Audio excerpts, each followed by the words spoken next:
In 2023, we saw a Ravens team that at times looked unstoppable and was the undisputed best team in the NFL for at least the last few weeks of the regular season. With the best record and the league's MVP under center, the Ravens were primed to make a run for their third Lombardi trophy in team history, until they didn't. That being said, 2023 is done and the 2024 season is closing in as we're only 3 weeks away from the draft. But before we get to the draft, I want to know if you are worried about whether the Ravens may have lost a step. Looking at the offseason departures and the acquisitions made by both division and conference rivals, it feels like the Ravens are slipping away from that Super Bowl contender status day by day and week by week. Now, a lot can still change before kickoff in September, but let's take stock of the Ravens' position and really ask ourselves if the Ravens will be better or worse in 2024.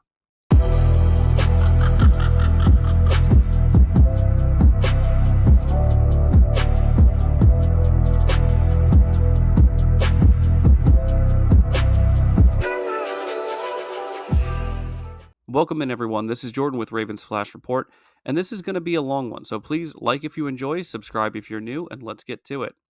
While I feel as pained as many fans looking back on what could have been and maybe should have been one of the best and most memorable seasons in franchise history, we also see a bit of a trend for this Ravens team.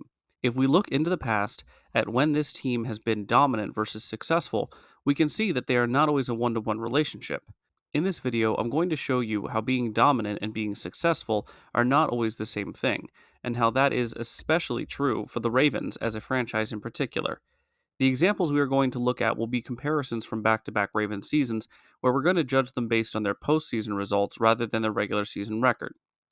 We're going to start out in 2011, where the Ravens went 12-4 and swept the division 6-0. The 2011 team was above average on offense, boasting the 12th best scoring unit behind Flacco's 3,610 passing yards, Ray Rice's 2,068 yards from scrimmage and 15 touchdowns, and the combined force of Anquan Bolden and Torrey Smith, who together had over 1,700 yards and 10 touchdowns through the air.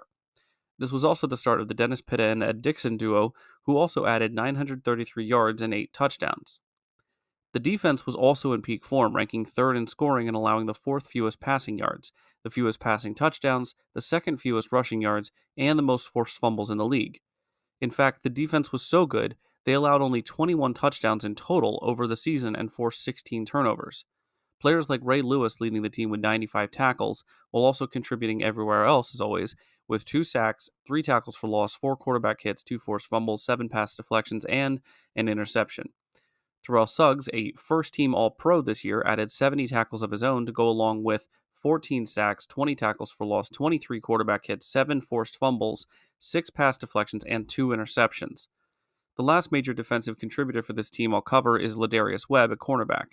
67 tackles, a forced fumble, 2 fumble recoveries, 20 pass deflections, 5 interceptions, one of which he returned for a touchdown, and a sack of his own. This 2011 team was a force on both sides of the ball, and after going 6-1 over their final 7 games, they were prepared to make a deep push into the playoffs for another Lombardi. Avoiding the wild card round entirely and going up against the 11-6 Houston Texans, the Ravens simply outclassed them, allowing only 1 touchdown and forcing 4 turnovers. 2 interceptions for Webb, 1 interception for Reed, and a forced fumble by Kerry Williams, which was recovered by Jimmy Smith. In the 2011 AFC Championship game, the Ravens defense came to play, holding Brady to a stat line of 22 of 36 for 239 yards, no touchdowns, 2 picks, a sack, and a passer rating of only 57.5. Unfortunately, the other 2 units couldn't finish the job, and after a regular season stat line of only 4 receptions on 26 targets for 74 yards, Flacco goes to Lee Evans for the win in the end zone with only 27 seconds left. Now, we all remember the drop, followed up by Billy Cundiff missing the 32-yard field goal 2 plays later to lose the game and send the Ravens home after a trip to the Super Bowl was just within reach. The 2012 offseason saw the departure of several key Ravens from the previous year, including both Evans and Cundiff, but also outside linebacker Jarrett Johnson, defensive end Corey Redding, cornerback Chris Carr, and running back Ricky Williams. The additions, however, included a cut former opponent in wide receiver kick return specialist Jacoby Jones, outside linebacker Courtney Upshaw, cornerback James Ahedebo, cornerback Corey Graham, and rookie kicker from Texas named Justin Paul Tucker. Now, we should all know how this season ends, but more importantly for me is how they got there, because by most metrics, this 2012 team is considered by many fans to be inferior to the 2011 team. But let's look at a few reasons why this is the case. The first and most important in my eyes is not the players that left the team, but those that weren't available.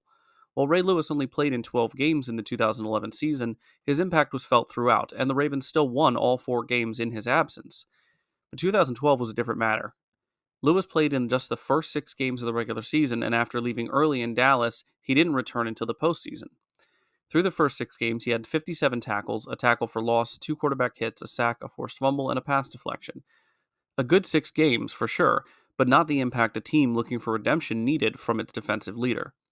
Ladarius Webb was another Raven whose season was cut short due to injury, as he was also only available for the first 6 games, leaving early against Dallas as well.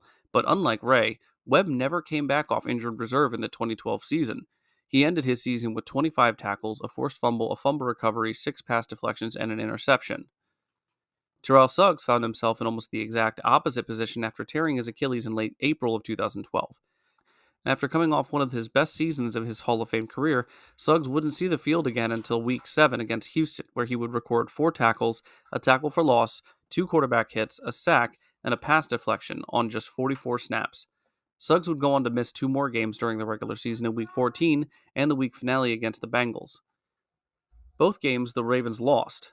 Suggs would return, however, in the postseason and play in all 4 games with a post-stat line of 21 tackles, 1 tackle for loss, 4 quarterback hits, 1 forced fumble, 2 sacks, and a pass deflection.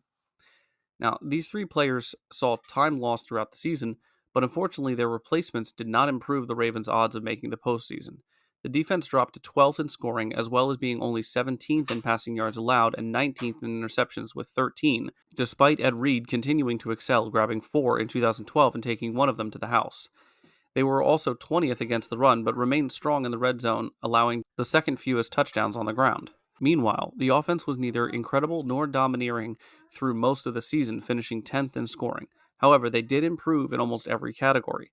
Joe upped his passing yards from 3,610 to 3,817, threw 22 touchdowns as opposed to 20, threw 2 less picks going from 12 to 10, and the running game did dip in total yardage and rank, but improved from 15 touchdowns to 17, and they also had 7 less fumbles going from 12 down to just 5, which is good enough for third fewest of the league.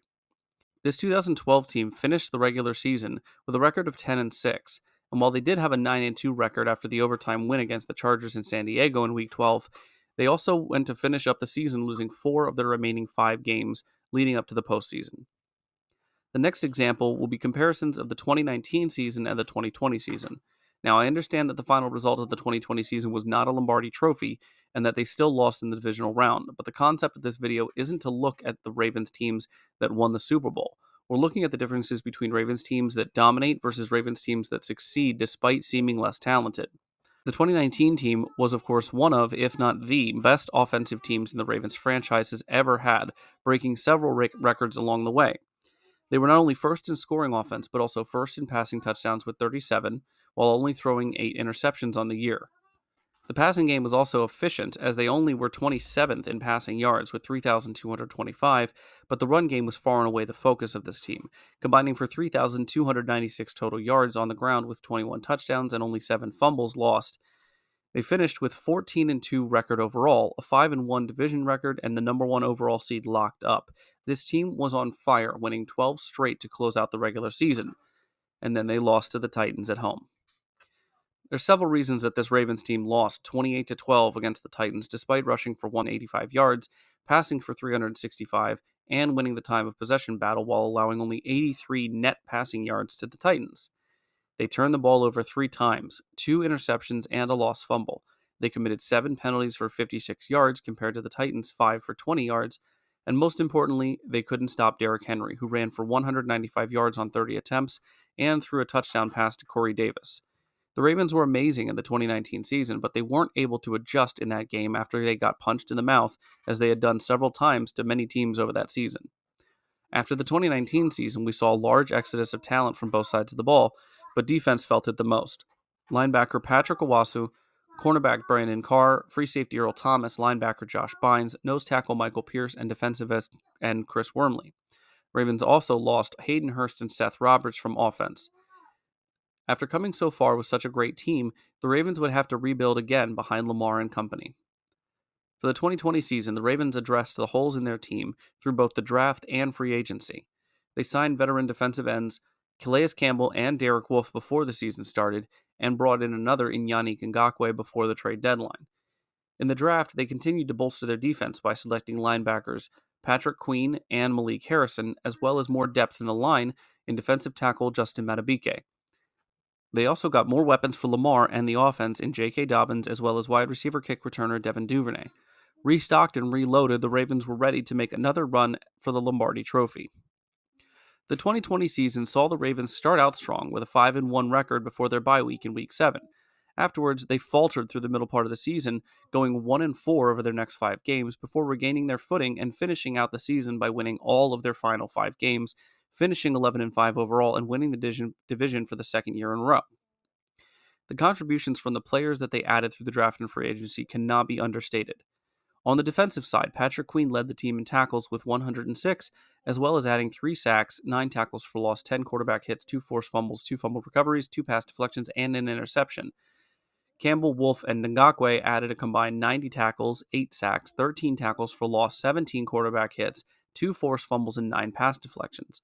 For the offense, J.K. Dobbins may have only started in one game, but he was very much involved after outgaining all the other backs with 805 yards on 134 attempts and 9 touchdowns on the ground, and he also added 18 receptions for 120 yards through the air. Devin Duvernay was the team's best and most consistent kick returner, fielding 21 on the season for a combined 578 yards and returning 93 yards for a touchdown against Kansas City in Week 3.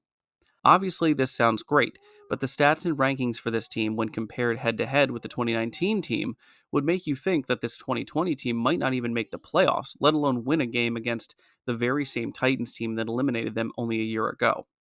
As someone who loves statistics and getting into the nitty-gritty of it all to try to see if patterns and trends exist, which is admittedly what this video is about, it's also very important that context is given to statistics, lest they be cherry-picked to push a narrative that is untrue. We've all seen this done, and not just in football, but in politics, popular media, and even food. What I have here is a great example of a cherry-picked stat. Now, obviously, both Lamar and Mahomes are great quarterbacks, and this is just to illustrate my point. But if you don't look a bit deeper into why the stat is what it is, you may be being misled. The stats and rankings for the 2020 Ravens versus the 2019 Ravens on defense can be just that, slightly misleading. For example, the Ravens defense in 2019 was 6th in passing yards allowed, and so was the 2020 defense. But the 2020 defense allowed 221 more passing yards. The 2019 defense allowed only 15 passing touchdowns and picked off 13 passes for rankings of 2nd and 12th respectively. Meanwhile, the 2020 defense allowed 22 passing touchdowns and only picked off 10 passes, which had them ranked 5th and 23rd respectively. In the run game, the context is even more important, as they went from 5th in rushing yards allowed with 1,494 to 8th, allowing 1,740. Now, this makes sense, but they allowed 12 rushing touchdowns in 2019, which ranked 9th, while they allowed the exact same number of rushing touchdowns in 2020, and they were ranked 4th. We see the same thing with fumble recoveries. Both in 2019 and 2020, they recovered 12 fumbles, but in 2019 they were 6th, and in 2020 they were 3rd. The stat that I feel illustrates this point best is that the 2020 Ravens had the second best ranked defense in scoring, as they allowed only 303 points over the regular season. In 2019, the defense ranked 3rd after allowing 21 points less and only 282 points over the entire season. So, as I said, context matters when using stats to make a point, especially when it comes to comparisons. The 2020 Ravens were the first team to win a playoff game with Lamar under center, not 2019, despite that team having a higher potential than the 2020 team. Now, let's get to the present, where we look at why I've laid all this out for you. The Ravens before the 2024 season have yet again lost lots of talent on both sides of the ball. On defense, they've lost linebackers Patrick Queen, safety Geno Stone, cornerback Ronald Darby, and defensive end Jadeveon Clowney. On offense, running backs Gus Edwards and J.K. Dobbins, wide receivers Odell Beckham Jr. and Devin Duvernay, both our starting guards in Kevin Zeitler and John Simpson, and we also traded away our starting right tackle in Morgan Moses. And other than adding running back Derrick Henry, we only seem to be picking up a couple depth pieces in linebacker Chris Board and guard Josh Jones. Now, I've seen and heard many analysts and members of the media saying that the Ravens can't be as dominant as they were in 2023. Some even saying that the Ravens may have missed their window of opportunity with how well the defense played last year, but that simply doesn't make sense to me. We still have Roquan Smith, Kyle Hamilton, Justin Matabike, Marlon Humphrey, Brandon Stevens, Marcus Williams, Adafe Owe, Travis Jones, Michael Pierce, Arthur Millette, and the recently re-signed Kyle Van Noy on defense. We've got Zay Flowers, Mark Andrews, Derrick Henry, Patrick Ricard, Tyler Linderbaum, Rashad Bateman, Nelson Aguilar, Justice Hill, Keaton Mitchell, and Isaiah Likely on offense. And to top it off, we have the two-time MVP quarterback Lamar Jackson, who is still the most dangerous player on any football field he touches. With Lamar in year two of this Todd Monken offense and weapons around him like Flowers, Andrews, and Henry, it's hard for me to see a team led by a guy who has a 75% win rate miss the window so soon after such success. Lamar saw career highs in many categories last year, and if the Ravens bounce back like I've shown you that they can, I actually anticipate a step forward by the 2024 Ravens and not the other way around. The examples I've given you show, in my opinion, that the Ravens can be a team that dominate others, and that's especially true in the Lamar era. But they are at their most dangerous when they feel like they've been slighted, when that chip on their shoulder digs a bit deeper.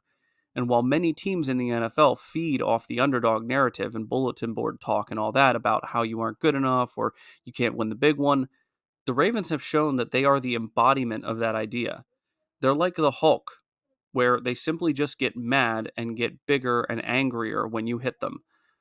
But I want to bring this back to you and ask again the question I originally posed to you at the start of this video. Have the Ravens lost a step in 2024? I've given you my reasons for why I don't think so, but I'd love to hear how you guys see the team coming into this 2024 season. I know we haven't had the draft yet or even finished free agency for that matter, but how do you think this team will do based not only on the talent we have, but also where we seem to be trending? I appreciate you guys checking this video out. Again, like if you enjoyed, subscribe if you're new, and as always, stay safe out there and go Ravens.